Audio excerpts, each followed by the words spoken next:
Hello, I'm Nick Angelis. I'm one of the owners of Alleviant Health Centers of Akron, and I'm a nurse anesthetist. And welcome to the Alleviant Health Show. I'm here today with Rachel Whitehawk from Whitehawk Ranch. And we're going to spend a lot of the show talking about mental health, how people have done now that we're post-quarantine but still dealing with a lot of those issues. At the same time, though, we really want to give you some practical tips. So thanks for joining me today. Thanks, I'm glad to be here. So the first thing, and we were just talking about this earlier, is I went shopping yesterday, and it wasn't a traumatic experience, but it was very strange. So normally, grocery shopping is a fairly neutral activity. You go see if the English cucumbers are on sale, you might buy some meat, some potato chips, whatever, and then you're done. But everyone was thinking so carefully, am I on the right aisle? Can I go this way? Am I going the wrong way down the aisle? People were trying to stay maybe 10, 15 feet away from each other, and there was a lot of tension. It was really strange for me. So I guess that's kind of my first topic of discussion is right now everyone has heightened anxiety, but it's not something that we can say, oh, don't worry about it, it'll be fine. So how do we deal with that as a society? How do we find ways to relax? And how do we keep from being vigilant all the time? Because in my occupation of anesthesia, vigilance is our word for everything. You know, we are completely paying attention to the patient, where I can be talking to someone and drawing up a medication, and I'll hear a subtle change of the pulse oximetry, and I'll immediately do something different. But how do we learn how to turn off that vigilance? You know, I understand what you're talking about when you go to the store, because I was just talking to my mom about this the other day. The entire emotional environment has changed. When you go to the store, when you go to the mall, you know, everyone seems very dejected and very cautious, and little kids aren't running around like they used to. And it's just, we don't seem to have figured out that if this is the new normal, we need to define normal. Right. Because anxiety is not normal. And we need to kind of shift the paradigm. I know you've had a lot of clients and patients who've come to you with concerns and heightened anxiety over the last almost 6 months now. I have too. And I've had to teach people to kind of relearn a different level of normalcy. Going to the store and having a different attitude about it, having a different energy level about it, being conscious about the fact that we need to be careful, but we don't need to be afraid. And there's a difference. You know, we're putting in place measures that keep us safe. That's enough. Right. Now we have, within that space, we can be free to enjoy our daily activities differently than we used to. I call it boundaries equal freedom. We're creating new boundaries, but within those boundaries we have freedom. Oh, that's really good. Yeah. Because sometimes, you know, I just want to see a toddler have a tantrum in a cereal aisle. Exactly right. That's what I'm saying. I need that in my life. I know. I was so struck by how well behaved all the kids were. Nobody was running around with a toy. Nobody picked something up off the floor. That, you know, such normal activities for children, you know, for parents. I don't see that anymore. And I'm at the store quite frequently. You know, I have a horse farm, and you're going to get supplies. Right. And, you know, you're there all the time. But I really implore with my clients the idea that you've got to shift your thinking. You have to decide, you know what, if this is lemons, I'm making lemonade. So how do we make lemonade in our daily activities? Because going to the store should be enjoyable. I mean, absolutely. You know, we got to do it. Why not enjoy it? And we have to change it up, you know. And I think the lemons were on sale anyways when I went shopping. So. Good, right. And to be honest, I'm not a good shopper. Yeah. Like I'll wander down the aisle, then I'll wait, where was the peanut butter? Well, if you're not careful, you're going to go down the wrong aisle, right? Or you're going to go down where the arrow isn't. And I think a little bit of that is okay. You know, we're overly conscious of it, I think, right now. And I'm surprised because we've had so many months to kind of get used to this. Mm-hmm. But I think we're setting in the panic and the anxiety rather than teaching ourselves and learning to be more normal within a new normal. Right. And I think you made a good point about the kids behaving. And we're getting deep quickly here, folks. A lot of times, good behavior does not equal a happy life. Amen. So I had a friend who went to a church that was very much about, okay, you're attractive, you have an attractive husband, you take wonderful pictures together, you show up every Sunday and you're not hungover, you've got it made. And she's divorced now because there's so much of an emphasis on this outward shell of appearance of, you know, glory to God, brother, I'm too blessed to be stressed. And right. It was all a facade that lasted for several years, but at some point when you live that life where you do have everything so tightly controlled on Right. the outside, and everything looks completely put together, it can hollow you out from the inside. Amen. So you end up soulless, where Amen. you've learned how to master the outside, Right. but at the sake of any internal growth. So Right. And so much of what we do in our lives is habitual. Our thinking becomes very regimented. We kind of decide we're going to do it this way, and we stay, with blinders on, and we get locked into a mindset that doesn't serve us. And there's a lot of societal pressure. Churches and other things can really place that pressure on you. Right. And I think the pandemic has done that with people too. I think it's forced people into this negative, I got to gear up for the battle. I've got to go to the store, and it's going to be a fight, and I got to, protect myself.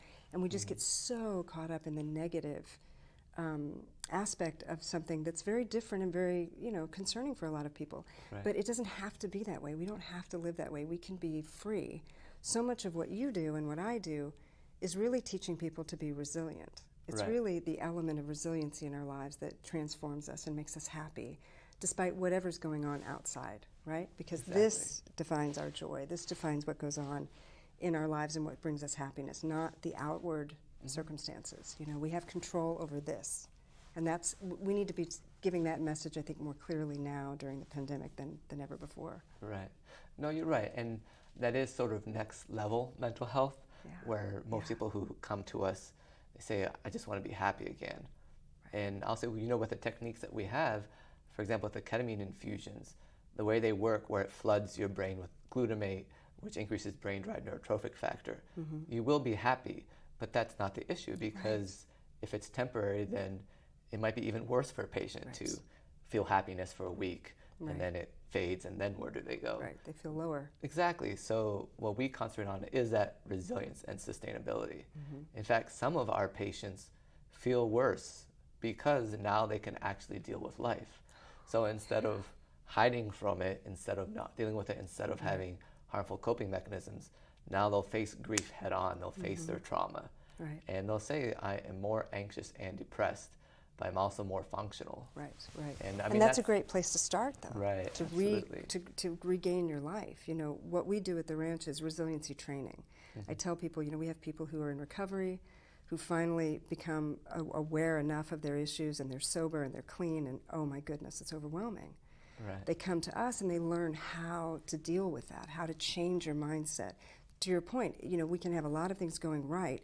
If this isn't working properly, and we don't have in place strong skills and new ways of thinking, and we don't practice those new ways of thinking, we never get out of that misery. Right. And you can, and that's the great news. You can get out of it. You can change your bad habits into better habits and into good habits. We're living proof of it, Right. and you can do that, and you can change lives, and that's what makes what we do so rewarding, is because we see the benefit of that. Absolutely. Because I have one patient where with the Spravato therapy, she went from being depressed to being happy. But I told her, okay, we need you to be functional. Right. We need you to be paying your own bills, to going to work, and that's more important. I have another patient who it's the opposite. He says, I'm still just as sad as I ever was, but he's dealing with grief a lot better than he could before. And honestly, I'd rather have the latter, because the whole point of healthcare is living a functional life, is having a high quality life. That's right. Not simply, okay, so my heart is pumping blood to at least 60% of my organs. This is a win. Right. And obviously in anesthesia, this is a huge deal with the opioid crisis, where for years we were taught you treat the patient's pain, you eradicate pain, and it was only in this last decade that we realized it's not a win if their pain is gone and they're on the couch all day. That's right. If there's no function, That's right. that is a complete loss because of the morbidity and just the way that people are living. And of course, with the addiction that we both deal with as well, where it's so hard for people to find something that works and make it sustainable and not have the harmful effects. Because again, in particular with our ketamine infusions, we sometimes use them for substance abuse, but it has to be done very carefully. So the focus is on long-term results. Because I feel anything that in the short term brings you joy, if it's not sustainable, it can cause more harm than good, because you're always chasing after that feeling again. That's right. And I think with addiction, that's the underlying problem. We kind of misunderstand what joy and what peace can be. And I think that what's great about you and I is that we work together. What you do offers a solution on one end, and what I do offers maybe a solution on the other end, and matching those two things together give people the wholeness in their life that they need. Absolutely. You know, everybody who comes to the ranch, I tell them, you get this one life. We go around the universe one time, and this is yours. You've been given this gift, and it's your job to figure out your passion and your purpose. And I think they're two different things. Sure. And I think, especially now under the pandemic, I think people are losing sight of what it means to find your passion. What I often say is passion is what we do for ourselves, or that thing that really ignites us. But then we all have a purpose as well. And that purpose is something that we often give to the community or give to the world. Right. And when you have the right set of skills, and the resiliency is in your life, and it's a part of your life, and it's become a habit to you, the whole world opens up and becomes a very different place. You know, and it's a wonderful thing. And I think we need that now more than ever, because we have a universal fear that's gripping people and changing things, and not for the better. Right. Yeah, absolutely.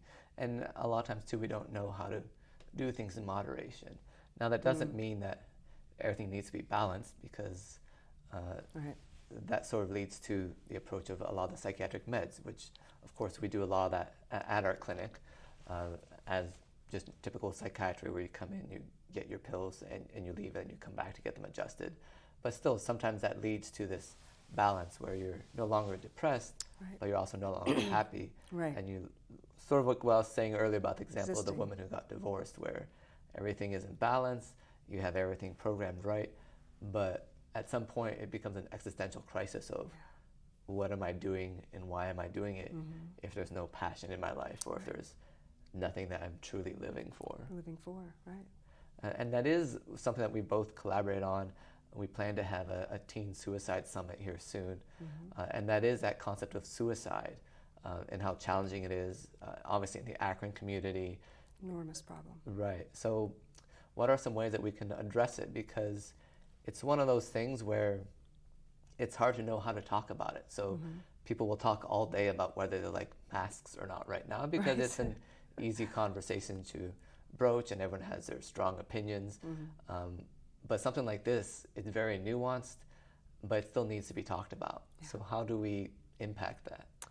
You know, I think suicide there's such a stigma around even just talking about it. Still, as open as we are as a society, I find it shocking, really, that we have such difficulty discussing suicide, teen suicide in particular. But it is rampant, and it is such a problem. And I think that it comes down to the increase of it certainly has some, I believe the pandemic is partly responsible for it, because it just adds to an existing, crisis thought process. Right.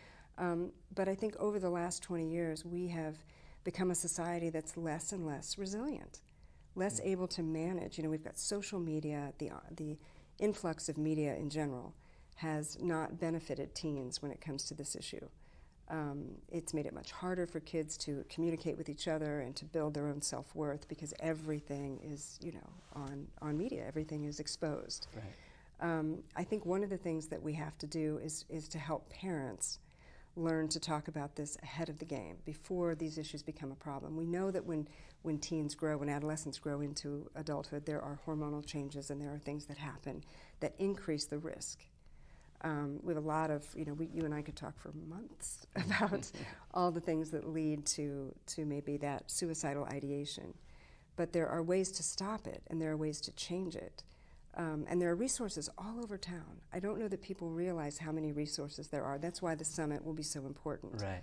Because it'll give us the opportunity to collaborate with other people and to show the community that there are lots of ways and lots of avenues to receive information and to receive help, I think one of the things that is detrimental for us is that we don't have a lot of aftercare for families and friends who've lost people to suicide. That's something else we need to address. But one of the things that we do at the ranch is we hit it head on, and we talk about the fact that thoughts and emotions are separate things. Right. And that we teach young girls in particular to separate what they know from what they feel. So when a wave of an emotion comes over you, when it does, people feel overwhelmed. We're never actually overwhelmed. It's a feeling, and it may feel like the real thing, but in reality, we are capable of managing far more than we realize. Mm-hmm. So we start with that premise, that separating what we know from what we feel begins the process of having some control over things we often think we don't have control over. We tend to control or try to control the wrong things. Right. Sounds to me like I didn't put my phone on silent, but it's a soothing melody. So I'm not really going to do anything about it. I think it's some good background music for what we're doing today. But the concept of suicide is interesting too. So one of the ways at our clinic that we deal with it is we have Spravato, ketamine spray that's just been cleared by the FDA for suicidal ideation. That's great. That and the IV infusions have stopped it in its tracks. A lot of times I've had patients just call and say, I'm suffering. Do I need to go to the hospital? And sometimes the answer is absolutely you do. Right. And other times we can just have them come to the clinic and we can deal with it. But we also have to be careful on how we market these things because that's not the permanent answer. Right. And what I mean is our society wants a pill, a quick fix, an emergency approach to suicide where we rush in and we fix them. Right. And obviously we have some patients that, whether it's borderline personality disorder or whatever their affliction is, that their mind feeds off that attention. It's not a purposeful thing. It's a coping mechanism often due to PTSD. Right. But it's still that concept of, okay, how do we get something sustainable so we're not careening from crisis to crisis and we're not saving the day and feeling like a hero. Right. In my work as a nurse anesthetist apart from the clinic, I often say that I shouldn't be a hero. I shouldn't save the patient's life and everyone congratulates me because I came in at the last second. Sure. I should take steps so it never gets to the point where I look like a hero. Right. And I think that's what we forget about mental health, that it's not, well, my kid's getting a little worse, let's just see what happens. And then we do some intense intervention that kind of biases them against any other provider for a long time. Any other kind, Because of course, we're here today not representing ourselves as the best options in Akron. We just happen to be the two people in front of the camera today. Exactly. As you said, there are lots of options, and we might not be the right fit for someone, but early intervention is key. So there's no stigma with what you said where I feel bad, what can I do about this? Right. And when you start to feel heightened anxiety and worry and depression, that's the moment you seek help. And I think that we find, and it's astounding to me because there is so much information available and so much help, especially in this part of the country. It's surprising. I don't think people realize that. Right. That when the moment you're feeling that way, whether you're 10 or 100, there are resources and people who are here to help you, And I'm often the last resort for a lot of people. A lot of parents have gone through a lot of different psychiatric help and drugs and all of that, and we need to be working in tandem with allopathic care so that we can provide the skills that allow, once that Spravato has been administered, what a blessing to give someone more time to learn and to have these other resources maybe come in and undergird that person's life and give them the change or the sustainability that they need. And it doesn't have to be me. There are a lot of places that provide that. Right. But the fact that we can put together a summit and bring all these resources together and annually have a spotlight on this issue, I think will go a long way to saving one life. And if we save one life, it's worth it. Absolutely. Yeah, I'm very excited about that. Me too. So can you tell me a little bit more about the ranch? Because it's the same way with my clinic where I keep on talking about little things that we do without really explaining it, which is fine because, again, I'm more interested in just giving people information about what the resources are. Right. And for example, NAMI in Summit County is a great resource, National Association for Mental Illness. But can you tell me a little bit more of your approach and how that works for? Sure.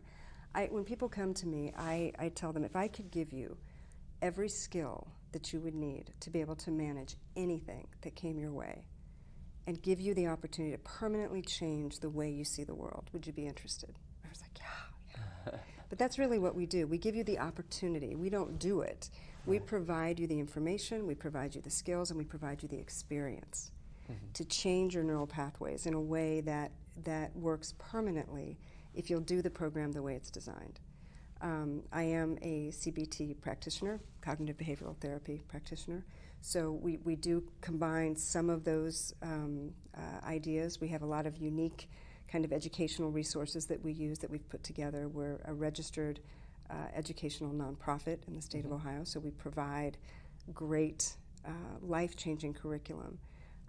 We also do something that's kind of unique. We incorporate horses. We are not a typical equine therapy facility. We do something a little bit different. We do a very structured French classical dressage experience, which I find as a mental health person does more to teach people to focus, to stay in the moment, and to freeze frame a skill and an experience so that they can take it back with them and apply it to their personal life. Right. So that's just a kind of a window into what we do. It's very interesting, very unique, but we've had tremendous results. Absolutely. Yeah. And I think that's the key today is that pharmaceuticals have their place, Absolutely. therapy has its place, but it's really about the neuroplasticity of learning. So if you can learn, then you can find out how to cope with anxiety and depression with others around you, but you can empower yourself. Because I think that's the issue is, so let's say I'm trying to learn calculus, and I'm also running away from a bear. Right. That's going to be difficult. I'll be like, well, is this the... You could do it. Right, sine or cosine or what's a derivative here? And so if we can stop that feeling of there's a bear chasing me, then there's so much that we can learn. There's so many different ways that we can cope. Great analogy. I do have a very strange analogy. No, that's very good. I might use that. I might steal Well, that from part of you. it is, so when I lived in Florida, I lived right next to a national park. And I was going through a very stressful time. And so every day I'd run in the woods.